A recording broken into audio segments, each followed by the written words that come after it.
পাগল বলেছে যে কি করিস তুই ধানের বইছি করলি কি এখন ভাল লাগে? আলহামদুলিল্লাহ, ফলন দেখলে সবারই ভালো লাগে। প্রথম লোকে পাগল কবে, এলাকার লোকে, নিজের লোকে সবাই পাগল কবে, ফলন আসার পরে তখন আবার ঠিক হয়ে যায়। আসসালামু আলাইকুম সুপ্রিয় দর্শক মণ্ডলী, দেখতে পাচ্ছেন যে আমরা একটা প্রজেক্টে আসলাম। আর এই প্রজেক্টের যে চারাগুলো, এই চারাগুলো আমার কাছ থেকে নেওয়া হয়েছিল, কিন্তু পরবর্তীতে হলো এই গাছে অনেক সমস্যা দেখা দেয়। যেহেতু পাশে ধান ক্ষেত ছিল, ম্যাসেজ জাতীয় মানে যত কীটনাশক আছে এগুলো যাওয়ার পরে জমিটা নষ্ট হয়ে যায় এবং ফলন আসতো না। ছোট ছোট গাছে হয়তো যখন লতি আসতো, তো পরবর্তীতে যে ট্রিটমেন্টগুলো আমি দিয়ে থাকি, এই ট্রিটমেন্ট দেওয়ার পরে গাছে এখন মোটামুটি প্রত্যেকটা গাছে লতি আসা শুরু হয়েছে এবং আগের তুলনায় অনেকটা ভালো হয়েছে।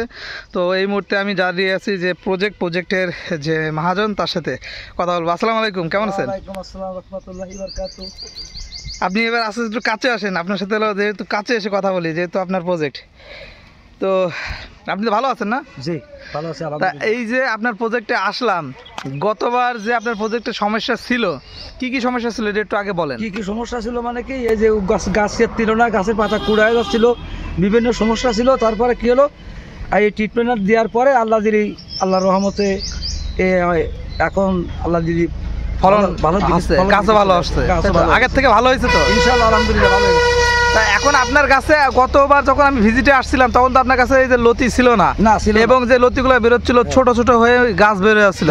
তা পরবর্তীতে আমি যে কীটনাশকগুলো ব্যবহার করতে বলেছি, যে ট্রিটমেন্টগুলো দিতে বলেছি, পরবর্তীতে কি লতি আসা ঠিক হয়েছে? ঠিক হয়েছে আলহামদুলিল্লাহ। আমি আপনার কি বলিলাম এবার বলেন। তখন ওই বলিলেন যে ওই এই পাউডারগুলো এইভাবে দিচ্ছি, এই পাউডার এইভাবে দিচ্ছি, এই পাউডার এইভাবে দিচ্ছি। পাউডার হিসেবে পরে কিন্তু জমিটা শুকায় নিয়ে আগে গুঁড়াগুলো বাইন্ধে দিতে বললাম। এগুলা যে গাছের গুঁড়াগুলো কাদা দিয়ে বাইন্ধে দিছি, তা কাদা দিয়ে বাইন্ধে দিলে যে উপকারগুলো হয় সেগুলা কি হলো আপনি পাইছেন? পাইছি। কাদা ভেদ করে লতি আসে এখন? পাইছি আলহামদুলিল্লাহ। এই যে গাছগুলা যে হলো আপনার কুকড়াই গেলো, হলুদ হয়ে গেলো, সেই গাছগুলাই যে এখন সবুজ সতেজ, জি এখন কি আমার কথা কাজের সাথে মিল পাইছেন? অবশ্যই পাইছি আলহামদুলিল্লাহ, পাইছি। এখন আপনার যে জমিতে যে লতি মোটামুটি আসছে, এটাও আমি সন্তুষ্ট না, বুঝেছেন? এখানে আরও লতি আসবে মানে এই জায়গাটায়। তা সেই জন্য এখনো পরবর্তী যে আমি পরামর্শমূলক কথাও বলবো, ওইগুলো মেনে আপনারা কাজ করবেন, দেখবেন যে এখান থেকে 2.5 মণ 3 মণ আপনি সর্বোচ্চ লতি উঠাইতে পারবেন। ঠিক আছে। তো এখন যা আছে তাহলে আপনি বলেন, এখানে হলো কত মণ লতি হতে পারে এখন যা আছে? তা সর্বোচ্চ আমি যদি মানে হালকা কিছু খাটোগুলো বাদ দিয়ে যদি কাটি, তা আমার তো মনে হয় 100 কেজি হবে ইনশাল্লাহ। 100 কেজি হয়ে যাবে? 100 কেজি হয়ে যাবে।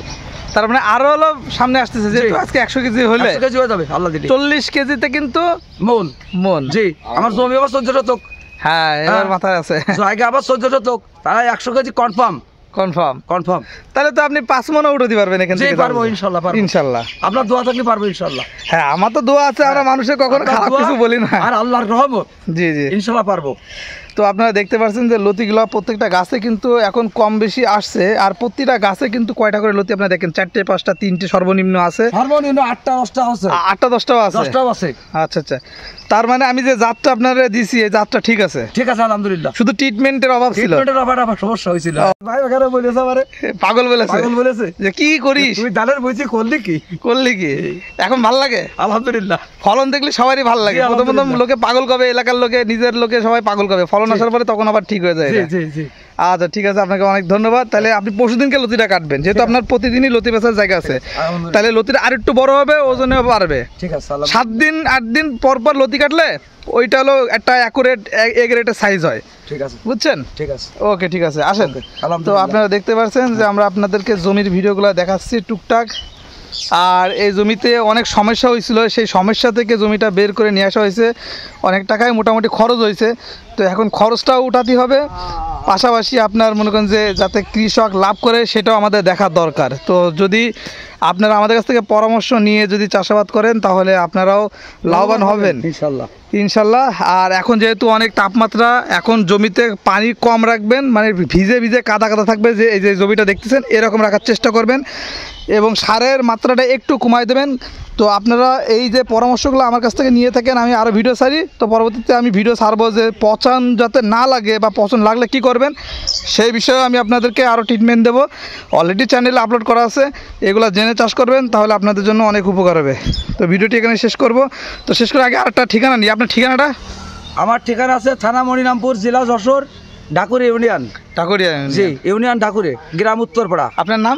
আমার নাম সরোয়ার গাজী। সরোয়ার গাজী। জি। যাই হোক, এটা আমি ভুলে গেছিলাম, এই জন্য ঠিকানাটাও নিয়ে নিলাম। তো আপনারা চাইলে তার জমিতে ভিজিট করে আসতে পারবেন, কারণ অনেকেই তো আমাদেরকে হলো বলে যে আমরা নাকি এগুলো হলো এডিটিং করে হলো ছাড়ি, বা হলো আমাদের পরামর্শ ঠিক না। না না না, এগুলো মিথ্যা কথা, এই যে এগুলো সঠিক না। লতিগুলো দেখেন। এমন না ভাই। তো সবাই ভালো থাকবেন, খোদা হাফেজ।